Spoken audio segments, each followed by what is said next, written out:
ప్రియ దేవుని బిడ్డలారా, బైబిల్ చదవటం వినటం వల్ల మనలో విశ్వాసం పెరుగుతుంది. మన మార్గానికి త్రోవ చూపుతుంది. సమస్త జనులను శిష్యులనుగా చేయుడి మత్తయి 28:19 వచనంలో దేవుని వాక్యం తెలియచేస్తోంది. తెలుగు బైబిల్స్ను ఆర్ఆర్కే మూర్తి గారు రీసెర్చ్ చేసి విశ్లేషణ చేసిన బైబిల్లోని ప్రతి అధ్యాయాలను వచనాలను వరుస క్రమంలో అనగా ఆదికాండం నుండి ప్రకటనా గ్రంథం వరకు ఇవ్వబడుతుంది. ప్రతి ఒక్కరూ ఆధ్యాత్మికంగా విశ్వాసంలో బలపడి మీ జీవితంలో ఎదుర్కొంటున్న సమస్యల నుండి విడుదల పొందండి. ప్రతి ఒక్కరూ మీ దీవెన టీవీని సబ్స్క్రైబ్ చేసి ఈ వాక్యాన్ని లైక్ చేసి మీ మిత్రులకు బంధువులకు షేర్ చేయండి. దేవుని సువార్తను ప్రకటింపబడుటలో మీరు పాలిభాగస్తులు కండి. ప్రియ సోదరీ సోదరులారా, సబ్బాతు దినాన్ని గురించిన నిబంధనలు దేవుడు తన వాక్యంలో పొందుపరిచాడు.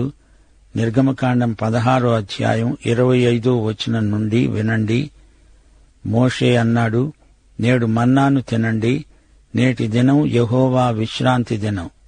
నేడు అది బయట దొరకదు, 6 రోజులు దానిని కూర్చుకోవాలి. విశ్రాంతి దినమున అనగా 7వ రోజున అది దొరకదు. సబ్బాతు దినం అనగా విశ్రాంతి దినాచారం ధర్మశాస్త్రానికి ముందే ఇశ్రాయేలుకు దేవుడిచ్చాడు. ప్రజలలో కొందరు 7వ రోజున దానిని కూర్చుకొనడానికి వెళితే వారికి ఏమీ దొరకలేదు. అందుకు యెహోవా మోషేతో అన్నాడు, మీరు ఎన్నాళ్ల వరకు నా ఆజ్ఞలను నా ధర్మశాస్త్రమును అనుసరించి నడువనొల్లరు? చూడండి, నిశ్చయముగా యెహోవా విశ్రాంతి దినమును ఆచరించడానికి సెలవిచ్చాడు. గనుక 6వ రోజున 2 దినముల ఆహారం మీకు అనుగ్రహిస్తున్నాడు. ప్రతివాడు తన చోట నిలిచి ఉండాలి. 7వ రోజున ఎవడూ తన చోటి నుండి బయటికి వెళ్లకూడదు. కాబట్టి 7వ రోజున ప్రజలు విశ్రమించారు. ఇశ్రాయేలీయులు దానికి మన్నా అని పేరు పెట్టారు. అది కొత్తిమీర గింజవలి ఉన్నది. దాని రుచి తేనెతో కలిపిన అపూపముల వలి ఉన్నది. అపూపము అంటే నోట్లో వేసుకుంటే కరిగిపోయే చిన్న చిన్న జంతికల వంటివి.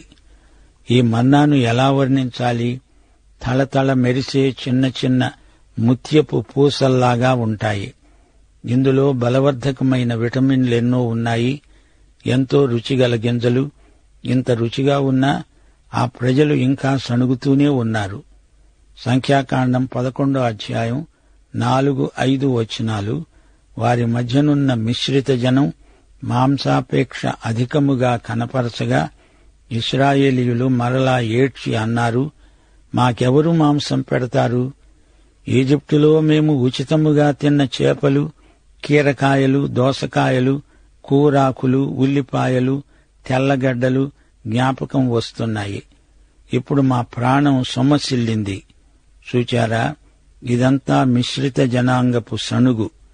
ఈజిప్టు నుండి బయలుదేరి వచ్చిన తరువాత కూడా వీరు సణుగు మానలేదు. వీరు జ్ఞాపకం చేసుకున్న కూరగాయలు మన్నాతో పోల్చి చూస్తే బొత్తిగా విలువలేనివి. ఇవి మాత్రమే తింటే శరీరానికి బలం కలగదు.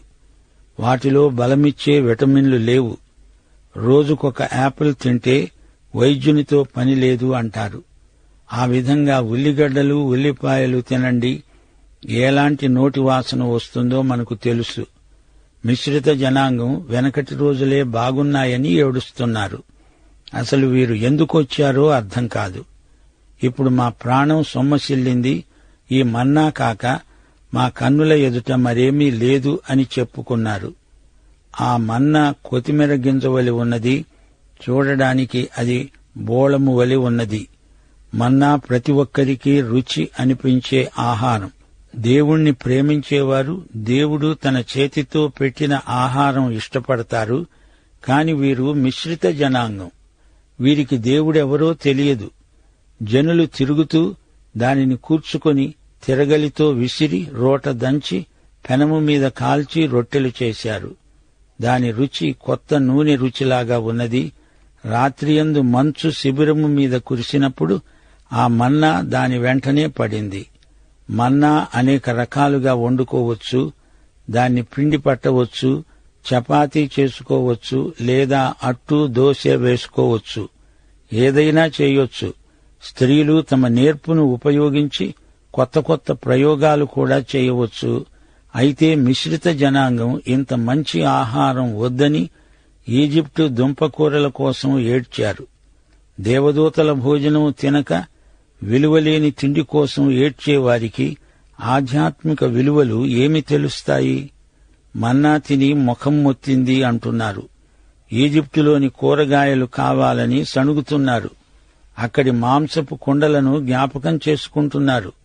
ఏది వదిలిపెట్టి వచ్చారో అదే కావాలని గొడవ చేస్తున్నారు. అలాగే ఈ రోజున కొందరున్నారు, వీరు రక్షణ పొందారు అనగా ఈజిప్టు నుండి బయటికి వచ్చారు. అయినా వెనకటి తిండిని మరచిపోలేకుండా ఉన్నారు. గత జీవితంతో పూర్తిగా తెగదెంపులు చేసుకోలేకపోతున్నారు. సోదరీ సోదరులారా, లోకం మీద మమకారం మీకింకా పోలేదా? ఈజిప్టు పాకశాస్త్రం మీకు జ్ఞాపకం వస్తోందా? అదంతా మరచిపోండి. మన్నా తినండి, బలం పొందండి. దేవునికి ప్రయోజనకరమైన సేవ చెయ్యండి. దేవుని శాంతి సమాధానాలు మీ హృదయాలను నింపాలని ప్రార్థన చేస్తున్నాము. మన పరలోకపు మన్నా యేసుక్రీస్తే. ఆయనే మనకు జీవాహారం. యేసే మనకు అన్నము పానము. ఆయనే మన సమస్తము. మోషే అన్నాడు, ఇది యెహోవా ఆజ్ఞ. నేను ఈజిప్టు దేశము నుండి మిమ్మును బయటికి రప్పించినప్పుడు అరణ్యంలో తినడానికి నేను మీకిచ్చిన ఆహారమును మీ వంశస్థులు చూసేటట్లు వారు తమ వద్ద ఉంచుకోవడానికి దానితో ఒక ఓమెరు పట్టే పాత్రను నింపండి. అప్పుడు మోషే అహరోనుతో అన్నాడు, నీవు ఒక గిన్నెను తీసుకొని దానిలో ఒక ఓమెరు మన్నాను పోసి మీ వంశస్థులు తమ వద్ద ఉంచుకోవడానికి యెహోవా సన్నిధిలో దానిని ఉంచాలి. యెహోవా మోషేకు ఆజ్ఞాపించినట్లు ఉంచబడుటకు సాక్ష్యపు మందసమెదుట అహరోను దానిని పెట్టాడు. ఇశ్రాయేలీయులు నివసింపవలసిన దేశానికి తాము వచ్చే 40 ఏండ్లు మన్నానే తింటూ ఉన్నారు. వారు కనాను దేశపు పొలిమేరకు చేరే వరకు మన్నానే భుజించారు. ఓమెరు అనగా ఎఫాలో 10వ భాగం. గమనించాలి, ఇది కొలత, మానిక. మందసంలో మన్నా పాత్ర ఉంచబడింది. దీనిని గురించిన మరికొన్ని వివరాలు నిర్గమకాండం చివరి అధ్యాయంలో మనం వినగలం. మందసంలో ఉంచబడిన వస్తువులు 3. 1 అహరోను కర్ర, అది చిగిరించింది. 2 మన్నా పాత్ర.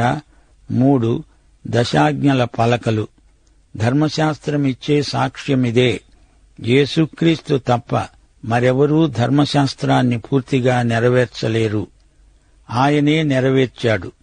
నీకోసం నాకోసం యేసు ధర్మశాస్త్రాన్ని పూర్తిగా నెరవేర్చి సమాప్తమైనది అని చెప్పాడు. మన్నా మరొక సత్యాన్ని ప్రకటిస్తోంది. క్రీస్తు మన కోసమై మరణించాడు. ఆయన మనకు ఆధ్యాత్మిక ఆహారంగా చేయబడ్డాడు. అహరోను కర్ర చిగిరించింది. ఇది యేసుక్రీస్తు పునరుత్థానాన్ని సూచిస్తుంది. మందసం పైగా కరుణాపీఠమున్నది. ఇక్కడ రక్తం ప్రోక్షించబడుతుంది. యేసుక్రీస్తే దేవుని రక్త నిబంధనను నెరవేర్చగలవాడు. ఆయనే మానవులను రక్షించగల సమర్థుడు. ఆయన తన రక్తం కార్చాడు, మనలను విమోచించాడు. దాని ద్వారా దేవుని కృప లభించింది. అదే కరుణాపీఠమిచ్చే సాక్ష్యం. ఇశ్రాయేలీయులు 40 సంవత్సరాలు మన్నాను భుజించారు. దినదినము దేవుడు వారికి అనుగ్రహించిన భత్యం ఇదే. తీరా వారు వాగ్దత్త భూమిలో ప్రవేశించగానే మన్నా ఆగిపోయింది. అప్పుడు వారు ఆ దేశపు భూమి పంట తిన్నారు. అప్పుడు మళ్లీ సణుగు మొదలుపెట్టారు. అయ్యో, మన్నా ఆగిపోయిందే అని ఏడ్చారు. ఈ సందర్భంలో మనము గ్రహించాల్సిన సత్యం ఒకటుంది. రక్షించబడిన తరువాత తాత్కాలికమైన అనుభవాల మీద మనం ఆధారపడకూడదు. మొదట శిలువ వద్దకు వచ్చాము. అక్కడ ప్రభువైన యేసుక్రీస్తు మన కోసం చనిపోయాడు. ఇంకా ముందుకు సాగిపోతాము. అయితే వెనుకటి శిలువ అనుభవాన్ని గూర్చి మాత్రమే మాట్లాడతాము. అది వారి అనుభవం. పదే పదే అదే చెప్తుంటాము. అది సరియైన విధానం కాదు. శిలువ అనుభవము తరువాత ఇంకా ఎన్నెన్నో అనుభవాలు మనకు కలుగుతూ ఉంటాయి. దేవుని వాక్యం చదవాలి, నేర్చుకోవాలి, దేవుని వాక్యం వినాలి. వాక్యాహారం ప్రతిరోజు తింటూ ఉంటే దినదినము ఎన్నెన్నో అనుభవాలు ప్రభువుతో మనకు కలుగుతూ ఉంటాయి. సోదరుడా, సోదరి, నీవు రక్షించబడ్డావు, శిలువ అనుభవం నీకుంది. ఆ తరువాత ఇంకా ఏ అనుభవాలు నీకు లేవు అంటే వాక్య పఠనలో నీవు ఎదగలేదని అర్థం. 34 కీర్తన 8వ వచనం, యెహోవా ఉత్తముడని రుచిచూచి తెలుసుకొనండి. యేసుక్రీస్తుతో కొత్త కొత్త అనుభవాలు మన సాక్ష్యానికి చేరుతూ ఉండాలి. శిలువ అనుభవం రాబోయే అనేక అనుభవాలకు మూలం. అదే మొదటి అనుభవం. యోహాను సువార్త 6వ అధ్యాయం 51వ వచనం ప్రభువు స్వయంగా చెప్పిన మాట, నేనే జీవాహారమును, ఎవడైనను ఈ ఆహారము భుజిస్తే వాడెల్లప్పుడూ జీవిస్తాడు. మీరు జీవాహారమును క్రమంగా తింటున్నారా? నేనిచ్చే ఆహారము లోకమునకు జీవప్రదమైన నా శరీరమే అని ప్రభువు చెప్పాడు. సోదరీ సోదరులారా, జీవాహారం తినడం మానేయకండి. అదే మనలను బతికించేది. ప్రతి పూట జీవాహారం తినేవారికి అనుభవాలకు కొదువే లేదు. ఇశ్రాయేలీయులు అడుగడుగునా సణిగారు. దేవుడు అద్భుతాలు చేసి వారి అక్కరలు తీరుస్తున్నాడు. మన్నా పూరేడులు కురిపించాడు. ఆహారమిచ్చి తృప్తిపరిచాడు.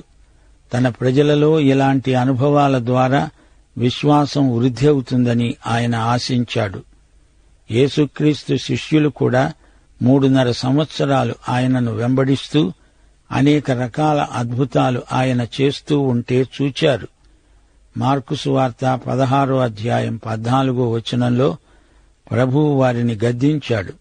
11 శిష్యులు భోజనానికి కూర్చున్నప్పుడు ఆయన వారికి ప్రత్యక్షమై తాను లేచిన తరువాత తనను చూచిన వారి మాట నమ్మనందున వారి అపనమ్మిక నిమిత్తము, హృదయ కాఠిన్యము నిమిత్తము వారిని గద్దించాడు. మన్నా పూరేళ్లు దేవుడు వారి కోసమై పంపిస్తాడని మోషే చెప్పాడు. ఇది మోషే పలికిన ప్రవచనం. దేవుడు ఏమి చేయబోతున్నాడో దేవుడు మోషేకు బయలుపరిచాడు. పరలోకంలో దేవుని చిత్తం ఇహలోకంలో నెరవేరుతుంది అంటూ దైవదాసుడు చెప్పినప్పుడు అది జరుగుతుంది.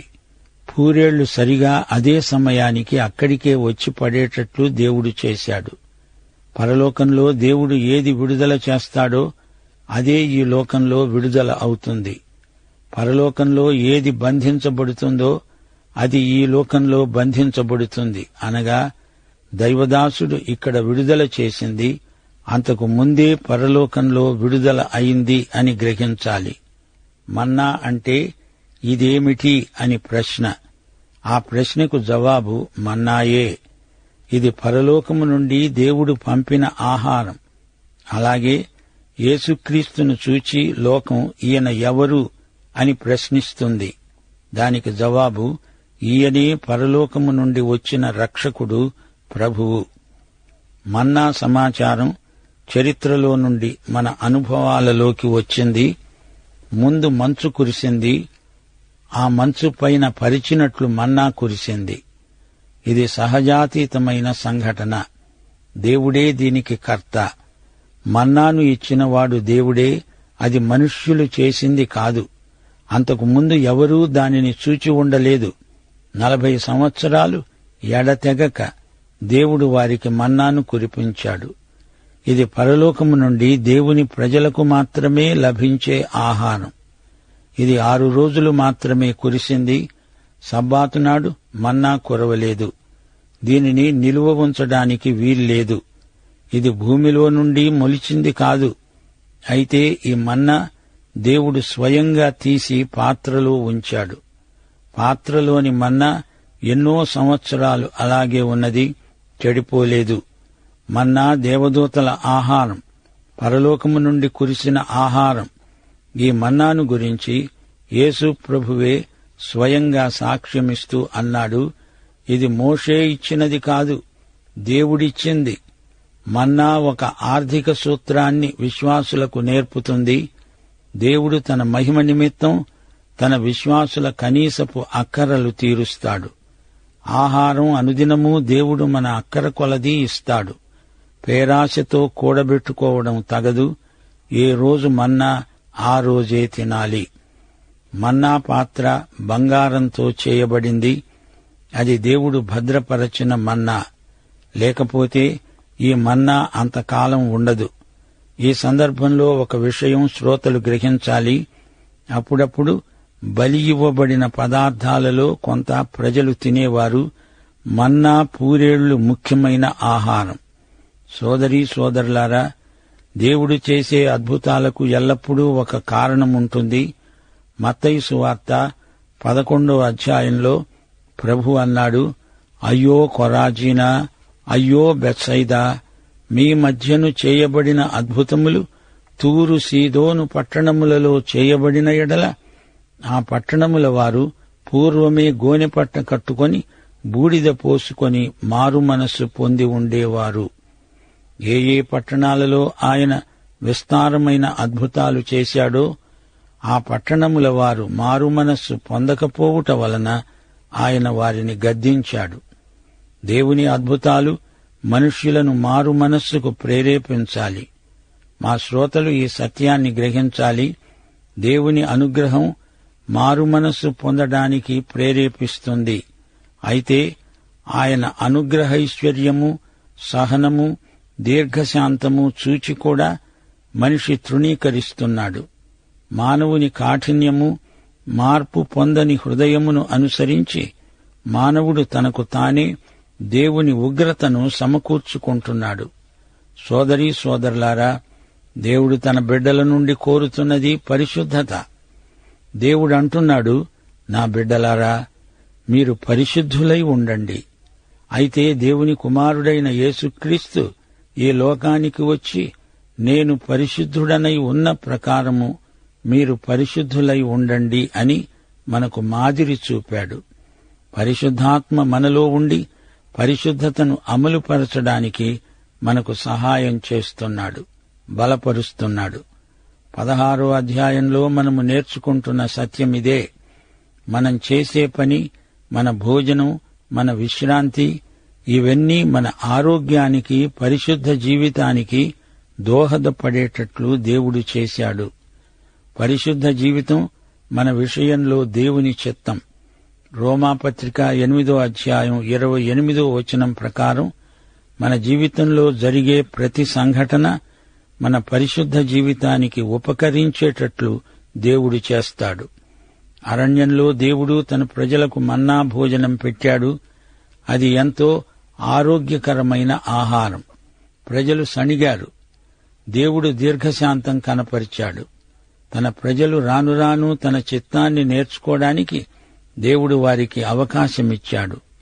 సోదరీ సోదరులారా, దేవుడు పరిశుద్ధుడై ఉన్నట్లు మనము పరిశుద్ధతను పరిశుద్ధాత్మ సహాయంతో అలవర్చుకోవాలి.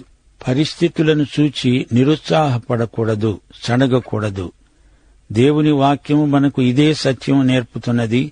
ప్రతి క్రైస్తవ సత్యం మనలను శుభ్రపరిచే సాధనం, పరిశుద్ధపరిచే విధానం. 1 తిమోతి 6వ అధ్యాయం 6వ వచనం, సంతుష్టి సహితమైన దైవభక్తి గొప్ప లాభ సాధనం. అలా కాకుండా ప్రతిసారి ప్రతి పరిస్థితిలో సణుగుతూ ఉంటే దేవుని బడిలో అదే తరగతిలో ఉండిపోవాల్సి వస్తుంది. ఇశ్రాయేలీయులు అందుకే 40 సంవత్సరాలు అరణ్యంలో తిరిగారు. సోదరీ సోదరులారా, ఈ పాఠం ముగింపులో కొన్ని సత్యాలను మీకు జ్ఞాపకం చేస్తాము. యేసుక్రీస్తు దేవుని వాక్యంలోని ప్రతి గ్రంథంలో కనిపిస్తున్నాడు. ఆయన మనల్ని నడిపించే గొప్ప కాపరి. ఈ లోకం ఒక అరణ్యం. ఈ ప్రయాణంలో మన నాయకుడైన యేసును వెంబడించాలి. దారిలో ఎన్నెన్నో శోధనలొస్తాయి. వాటిని జయించడానికి కావలసిన బలము, ధైర్యము ప్రభువే అనుగ్రహిస్తాడు. మన పని కూడా, అది ఏ పని అయినా మన సాక్ష్యానికి ఉపకరించేటట్లుండాలి. పనిలో కూడా ప్రభువే మనకు మాదిరి. ప్రభు అన్నాడు, నేను ఇదివరకు పని చేస్తున్నాను, నన్ను పంపిన వాని క్రియలు నేను చేస్తున్నాను. రాత్రి వస్తున్నది, అప్పుడు ఎవడూ పని చేయడు. ప్రియ సోదరుడా, సోదరి, పని కేవలం ధన సంపాదన కోసమే కాదు. పని మన ఆధ్యాత్మిక సౌశీల్యానికి తోడ్పడే వ్యాసంగం. లూకాసు వార్త 12వ అధ్యాయం 15వ వచనంలో ప్రభు అన్నాడు, ఎలాంటి ప్రలోభానికి చోటు పెట్టకండి, జాగ్రత్త. ధనధాన్యాలు వృద్ధి అయినంత మాత్రాన మీకు జీవం ఉన్నట్లు కాదు. దేవుని విషయంలో ఐశ్వర్యవంతులు కావాలి. ఆహారం కంటే ప్రాణము విలువైనది, వస్త్రాల కంటే శరీరం విలువైనది. ఈ సంగతులను మననం చేసుకోండి. వచ్చేసారి పాఠానికి సిద్ధపడండి. నిర్గమకాండం 17వ అధ్యాయంలో ఎన్నెన్నో విలువైన సత్యాలు నేర్చుకుంటాము. పాఠం ఇంతటితో సమాప్తం. ప్రభు అయిన యేసుక్రీస్తు వారి దివ్యకృప, తండ్రి అయిన దేవుని పరమ ప్రేమ, పరిశుద్ధాత్మ యొక్క అన్యోన్య సహవాసము మనకు సదాకాలము తోడై ఉండునుగాక. ఆమేన్.